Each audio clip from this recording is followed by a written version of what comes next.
Today we'll talk about how can you add your ad on your Wearfit app. We're going to figure out the solution on how you can do that on your app. So you just follow these ways, then it's going to work with you. All you have to do in first, you just go down, you click here on me down here. So then it's going to take you to your profile. It's going to show for you like this.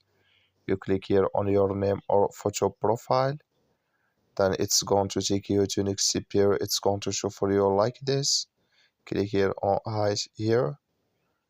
So then here can you select your height in this list here. So then automatically here it's going to add with you, and here can you add your widget here, and here your height.